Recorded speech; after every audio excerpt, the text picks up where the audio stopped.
नमस्कार, मैं Hussain Rizvi. India TV के डिजिटल प्लेटफॉर्म पर आपका स्वागत है। हाजिर है हम दुनिया की 3 बड़ी खबरों के साथ। और सबसे पहली बड़ी खबर अमेरिका और ईरान के बीच चल रही जंग से जुड़ी हुई, इसमें क्या अपडेट है वो आपको देंगे। दूसरी बड़ी खबर यूक्रेन और रूस के युद्ध से जुड़ी हुई है और इसी बीच यूक्रेन ने अपने सैन्य ढांचे में कुछ बदलाव किए हैं। ये क्यों हुआ है और क्या क्या बातें हुई हैं वो आपको डिटेल में बताएंगे।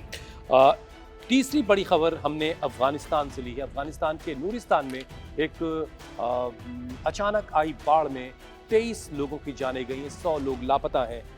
इसके बाद क्या ये आफत चल गई है या आने वाले वक्त में कुछ इस तरह की और घटनाएं हो सकती हैं? वहाँ का मौसम विभाग क्या कह रहा है, डिटेल आपको बताएंगे। लेकिन शुरुआत कर लेते हैं सबसे पहले अमेरिका और ईरान के बीच चल रहे युद्ध और उसकी वजह से पूरी दुनिया में जो हालात हैं उस पर बात कर लेते हैं। अमेरिका ने 11वीं रात भी ईरान के अलग अलग शहरों को निशाना बनाया, उसमें बंदर अब्बास सबसे खास रहा। बंदर अब्बास के अलावा जस्क में भी ज़बरदस्त बमबारी अमेरिका की तरफ से की गई है। पलटवार करते हुए ईरान ने एक बार फिर से जॉर्डन, बहरीन, कुवैत, इराक, इन सारे देशों में निशाना बनाया है अमेरिकन एसेट्स को। एक जो बदलाव हमने देखा कल की तारीख में, कल बहरीन में अमेज़न का जो डेटा सेंटर है ईरान ने उसे टारगेट किया था। ईरान की तरफ से कहा गया कि जिस तरीके से उसके इंफ्रास्ट्रक्चर को अमेरिका निशाना बना रहा है, इसके जवाब में अब अमेरिका से जुड़े हुए जो जहां से अमेरिका हमले कर रहा है उन देशों में भी उनके इंफ्रास्ट्रक्चर को निशाना बनाया जाएगा। और जहां जहां से डेटा कलेक्ट करके अमेरिका हवाई हमले करने के लिए या अमेरिकन हमले करने के लिए उन डेटा का इस्तेमाल कर रहे हैं, उस टेक्नोलॉजी का इस्तेमाल कर रहे हैं, उन सारी जगहों को भी इस्तेमाल निशाने पर लिया जाएगा। इसमें स्टार लिंक का भी नाम है, इसमें गूगल और दूसरी अमेरिकन कंपनीज का भी नाम है जो इस पूरे रीजन में खाड़ी देशों में कारोबार कर रही हैं। इनको भी नुकसान पहुंचाने की चेतावनी एक बार फिर से ईरान की तरफ से दी गई है। और बहरीन में अमेज़न का जो डेटा सेंटर है उस पर हमला उसी कड़ी के तौर पर देखा जा रहा है। लेकिन उसके बाद एक बार फिर से जॉर्डन में अल मुवाफ़क़ जो सॉल्टी बेस है जिसे अज़राक भी कहते हैं, और एक बार फिर से वहाँ ईरान ने हमला किया है। बहरीन में हमले हुए, कुवैत में हमले हुए। आपने देखा होगा जिस तरीके से पावर प्लांट को निशाना ईरान में बनाया गया, पेट्रोकेमिकल प्लांट को निशाना बनाया गया, उसी तरीके से कुवैत में भी एक पावर प्लांट को ईरान ने निशाना बनाया। बिल्कुल साफ दिखाई दे रहा है कि टिट फॉर टैट वाले अंदाज में ईरान की तरफ से जवाब दिया जा रहा है। और ईरानी संसद के जो स्पीकर हैं मोहम्मद बाकर गालिबाफ, उनकी तरफ से साफ किया जा चुका है कि किसी भी तरह से अब अमेरिका की तरफ से होने वाले किसी भी हमले का जवाब न दिया जाए, ऐसा मुमकिन नहीं है। और अमेरिका ने शायद हमें समझने में भूल कर दी, बल्कि हम उनको समझने में एक तरीके से मास्टरी रखते हैं कि वो किस तरह के मूव होंगे और वो क्या क्या कर सकते हैं। ये सारी चीज़ें हमारी निगाह में हैं और हमारे सारे फैसले उसी पर आधारित हैं।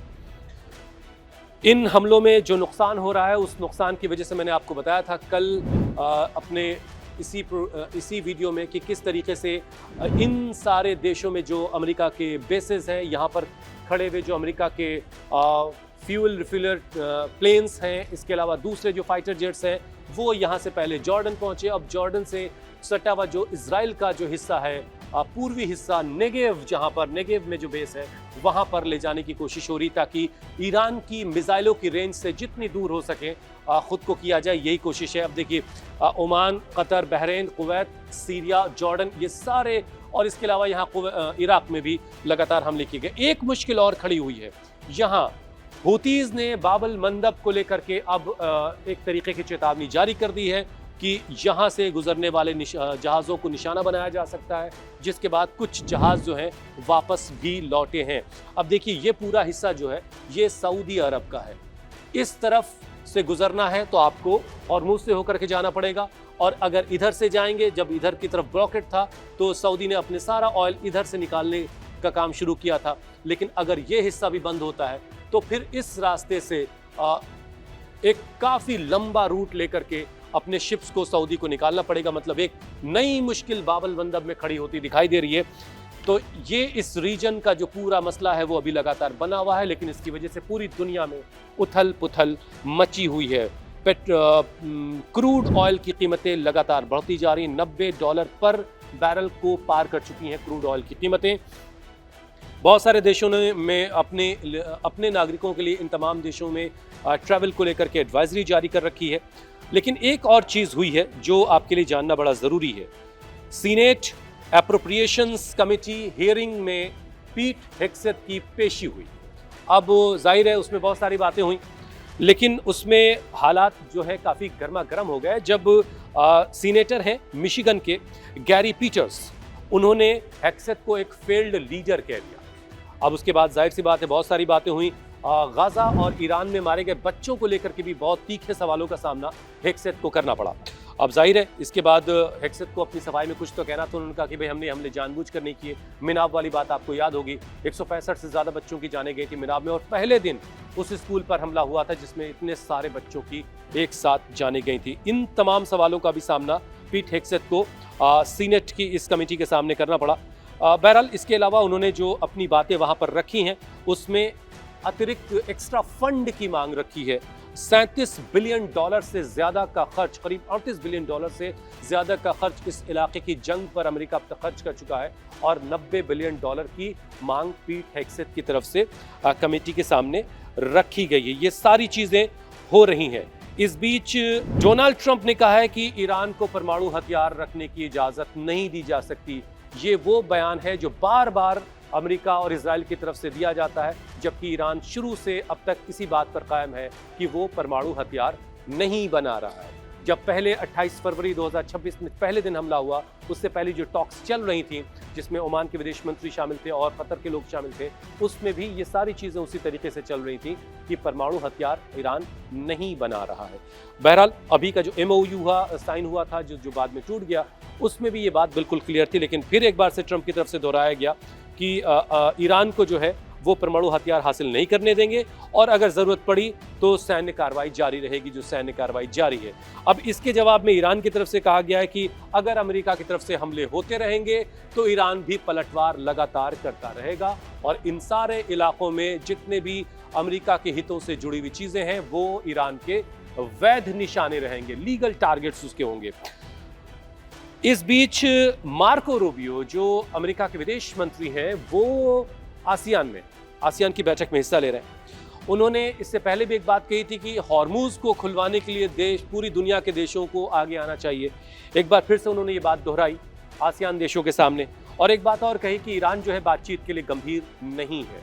अब बातचीत के लिए गंभीर कौन नहीं है, MOU कैसे टूटा, ये दुनिया जानती है, ये सबके सामने ये बात आ चुकी है, इसमें अब कुछ भी छिपा हुआ नहीं है। बहरहाल ये सारी चीज़ें लगातार हो रही हैं, और ये पूरा इलाका जो है वो अब ये दो इनके सारथी हैं। ट्रंप कह रहे हैं कि हम ईरान को परमाणु हथियार हासिल नहीं करने देंगे, तो मार्को रूबियो आसियान के देशों के साथ बैठक में कह रहे हैं कि ईरान बातचीत के लिए गंभीर नहीं है। हेग्सेथ साहब जो है वो अमेरिका की इस जंग के लिए जो ईरान के खिलाफ चल रही है उसके लिए फंड जुटा रहे हैं। और 11वीं रात ईरान पर अमेरिका ने फिर हमले किए हैं ताबड़तोड़, तो ईरान की तरफ से भी ज़बरदस्त तरीके से जवाब दिया गया है। अब अगली बड़ी खबर का रुख करते हैं। अगली बड़ी खबर यूक्रेन और रूस से जुड़ी हुई है। रूस और यूक्रेन के बीच जंग कब और कैसे रुकेगी, इसे लेकर के सारी दुनिया में बहुत सारे सवाल हैं, लेकिन इसका कोई जवाब किसी के पास नहीं है। इस बीच यूक्रेन में अपनी सेना के जो कमान है वो बदल दी है। राष्ट्रपति ज़ेलेंस्की ने अपने सेना प्रमुख को हटा दिया है। अलेक्जेंद्र सिर्स्की की जगह अब मिखाइलो ड्रोपती को नया कमांडर बनाया गया है। और रूस यूक्रेन के युद्ध शुरू होने के बाद ये सबसे बड़ा सैन्य बदलाव है जो ज़ेलेंस्की ने अपनी सेना प्रमुख को हटाया है। और इससे एक जो संकेत मिल रहा है कि सरकार ये कहना चाह रही कि युद्ध रणनीति इससे पहले के मुकाबले मजबूत होगी, एक नया चेंज ला करके। और यूक्रेन पूर्वी मोर्चे पर दबाव लगातार झेल रहा है नई सैन्य रणनीति पर। अब एक नए सेना प्रमुख के आने से वो काम शुरू होगा, और पश्चिमी सहयोगी जो देश हैं उनकी नज़र भी इस बदलाव पर है, और रूस भी इस नए चेंज को बहुत करीब से देख रहा है। उनकी तरफ से प्रतिक्रिया भी इस पर आई है, और यूक्रेन लगातार अपनी सेना के आधुनिकीकरण पर काम कर रहा है। मैंने आपको कल बताया था कि 400 ड्रोन एक साथ उसने रूस पर दागे थे, और मॉस्को में एक बस को भी टारगेट किया था जिसमें 5 लोगों की जाने गई थी। तकरीबन 20 से 25 लोग उसमें जख्मी हुए थे। मतलब ये कि अभी यहाँ पर भी हालात संभलते दिखाई नहीं दे रहे, ये जंग कब थमेगी। और हाँ, एक शिप पर भी एक मिसाइल गिरी थी जिसमें 4 भारतीयों की जाने गई थी, जिसे लेकर भारत ने भी कड़ा रुख अपनाया था और नाराजगी अपनी इस मामले में जाहिर की थी। अगली बड़ी खबर जो है वो अफगानिस्तान से आई। ये एक तबाही की तस्वीर है। अफगानिस्तान में अचानक आई बाढ़ में कम से कम 23 लोगों की जानें चली गई।